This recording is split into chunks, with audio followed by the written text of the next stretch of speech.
हाय दोस्तों, देखिए NCERT exercise 11.1 का क्वेश्चन नंबर 1 के 7.6 सेंटीमीटर एक रेखाखंड खींचे और इसे 5:8 में विभाजित करें। तो इस क्वेश्चन को बनाना बहुत ही आसान है। देखिए, सबसे पहले 7.6 सेंटीमीटर का एक रेखाखंड खींच लेते हैं। कितना का? तो 7.1 का। तो देखो दोस्तों, 7.1 का रेखाखंड खींचते हैं। 7.6 का, माफ़ कीजिएगा, यहाँ से लेकर के देखिए ये 7 है और ये 8 है, तो ये दोनों के बीच में बड़ी वाली रेखा ये है, तो इसके तुरंत एक पॉइंट अधिक यहाँ हम लेते हैं, तो यही होगा 7.6 का। ले लिया। और इसको क्या करना है? तो 5:8 में विभाजित करना है। तो होता क्या है कि आप रचना इसके ऊपर भी कर सकते हैं या फिर इसके नीचे कर सकते हैं। तो ये देखिए, ये कैंपस है, तो इसको क्या करेंगे? कम करेंगे। क्या करेंगे? कम करेंगे। एक न्यून कोण की आवश्यकता है।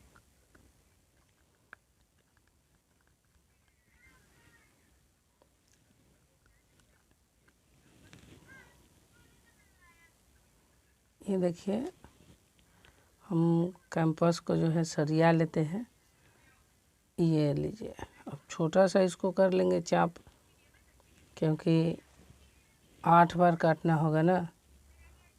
तो चलिए हम यहाँ पर इसको इस तरह से घुमा दिए।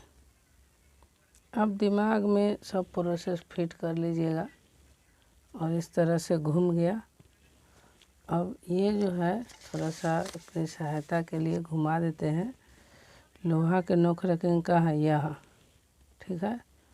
और इस तरह से इसको यहाँ काटेंगे ना।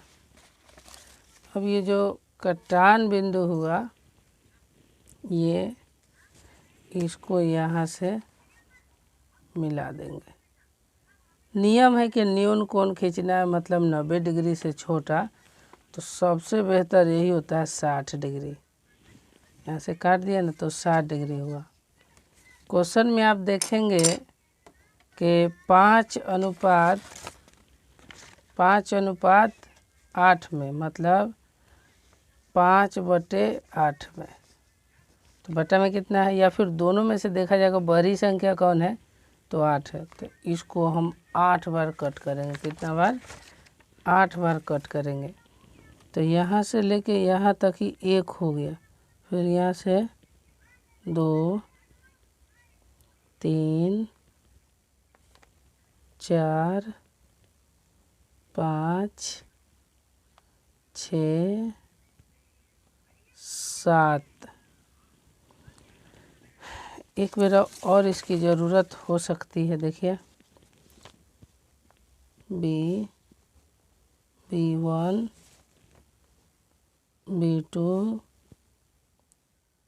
B3, B4, B5, B6, B7। थोड़ा इसको और बड़ा कर लेते हैं और बड़ा करके एक बार और इसको काट लेंगे। लोहा के नोक यहाँ रखेंगे, ये रहा, और इस तरह से इसको B8 में काट लिए। अब यहाँ पर ध्यान दीजिए कि अगर ये B है तो जाहिर है कि ये C होगा। कहीं ना कहीं ये C बिंदु इसको रखेंगे। तो जो बटा में रहता है ना प्रश्न में, ये जो बटा में कौन है 8 है, तो इसको मतलब जो है 8 से सी को मिलाएंगे। जो बटा में रहेगा उसी में से, अगर मान लीजिएगा 5 रहता तो हम 5 से मिलाते। ये सबसे बड़ी बात है, जो बटा में रहेगा उसी से मिलाया जाता है। बहुत बार विद्यार्थी इसमें मिस्टेक कर जाते हैं कि किससे मिलाए ना। ये ज़रूरी नहीं है कि जो बड़ी है उससे मिलाएंगे या छोटी है उससे मिलाएंगे। मैटर करता है कि जो हर में है उससे मिलाया जाएगा, अंश में कभी नहीं फिर में पढ़ना है, ठीक ना। तो मतलब अब 8 की क्रियाक्रम हो गई, बच गया कौन 5। और 5 से एक ये जो रेखा है इसके समांतर एक रेखा खींचे। समांतर मतलब ये जितना सीधा है एकदम वैसे ही सीधा, तो अब 5 से खींचना है यहाँ से। तो देखिए उसके लिए ये जो चाप है इसको इतना ही पर से खींच सकते हैं, या फिर अपना सुविधा के लिए इसे बढ़ा सकते हैं, घटा सकते हैं। लेकिन हाँ एक बार ही, इसके बाद में मान लीजिए एक बार, उसके बाद जितना प्रोसेस होगा उतना ही से होगा। तो चलिए थोड़ा सा हम या फिर इसी पर बना देते हैं, कोई बात नहीं है। चलिए लोहा के नोक यहाँ रखिए और यहाँ से इस तरह से मिलाए, ठीक ना। ई मिलाने के बाद अब किसको 5 पर रखना है, क्योंकि हमको 5 से समांतर खींचना है। तो 5 पर रखिएगा लोहा के नोक और इस तरह से दह के नचा लीजिए, ठीक है। 2 बार कट गया, याद रखिए मात्र कई बार 2 बार ही। उसके बाद तीसरा का स्टेप है, सबसे इम्पोर्टेंट स्टेप यही सब है कि अब जो है इसको यहाँ से यहाँ की चाप मैनेज करना है। तो लोहा के नोक रखे इस पर, लोहा इसको कम करते हुए ये मैनेज कर लिए। ये समझिए बहुत बड़ी बात है, ये मैनेज हो गया। आप देख सकते हैं ऐसे, देखिए ये मैनेज हुआ।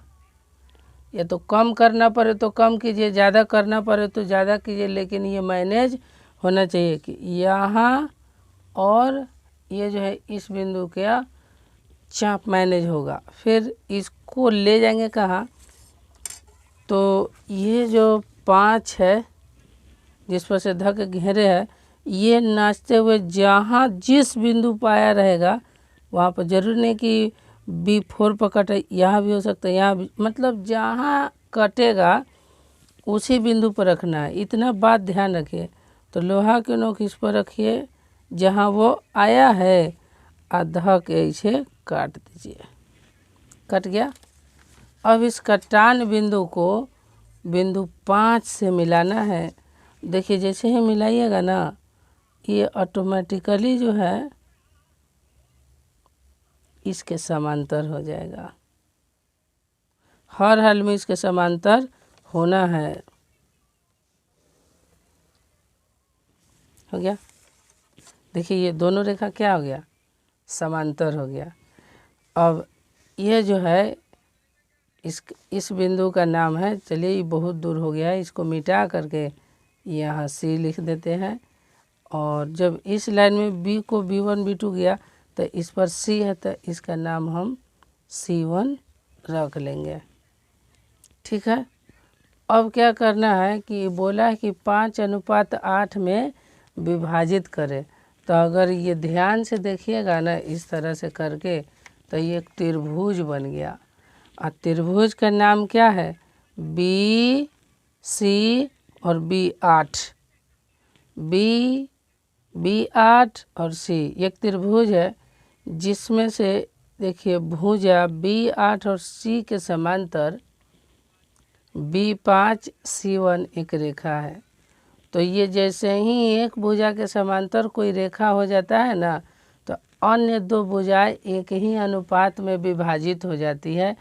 ये क्या है, ये थेल्स प्रमेय है, थेल्स थ्योरम है। ये जो थ्योरम सिद्ध करना है, 5 अंकों के बार बार पूछे जाने वाले थ्योरम है, उस पर ये चला गया। और उन्हीं के थ्योरम के अनुसार 5:8 में हम देखिए इसे कैसे विभाजित करेंगे।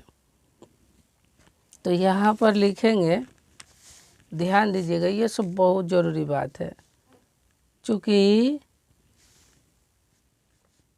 B5C1 इसको पढ़ते समांतर,